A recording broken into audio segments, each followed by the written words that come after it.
What we have is this really complex water system. It actually begins 180 miles away from Cheyenne to the west. We have a trans-mountain basin system, so we have a tunnel underneath the Continental Divide. We do water right exchanges, and we have to deliver water essentially across 2 mountain ranges before it gets into the city of Cheyenne.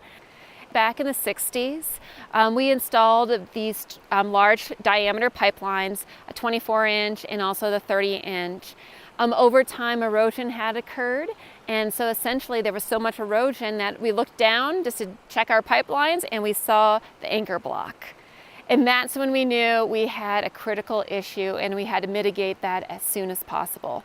We knew we just didn't want to do something where we would just put a bunch of riprap on something. We needed to do a more long-term Band-Aid to this critical issue.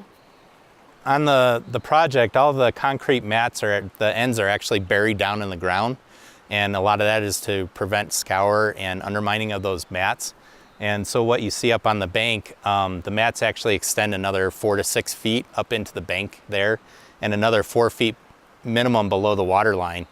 And all those edges are also protected with riprap all along the outside edge of the river, again to help with that undermining situation.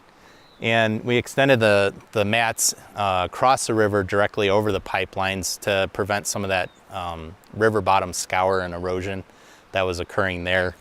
The fluctuation of the cubic feet per second is very dramatic. So what you see today is the 29.1 cubic feet per second, but in 1957 it was over 3,000 cubic feet per second.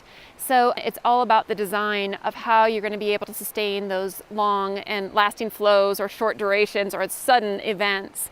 On the crossing here, we actually have riprap on the upstream side to protect those mats and make sure that the water doesn't undermine those, and grouted riprap on the back side, again as a protection measure. And the mats are all tied together with rebar. They're all grouted together. It should be a system that will last for decades with minimal maintenance. One of the criteria was that we had to be out of the river by the end of September, and that was for the fish passage that we had. We actually had to divert the river. Basically where we're standing was the edge of it, and we had those going through culverts at the time, and the river flow is a little bit quicker through that diversion.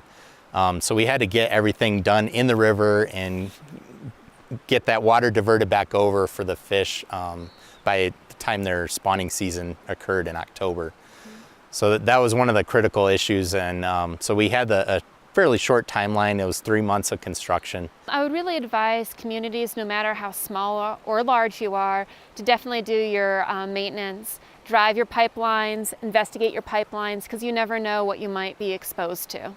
The Board of Public Utilities, we definitely invest into our infrastructure and for the long-term project. So we have been innovated. Our forefathers thought of this crazy gravitational system that basically delivers water from 2 mountain range without a single pump.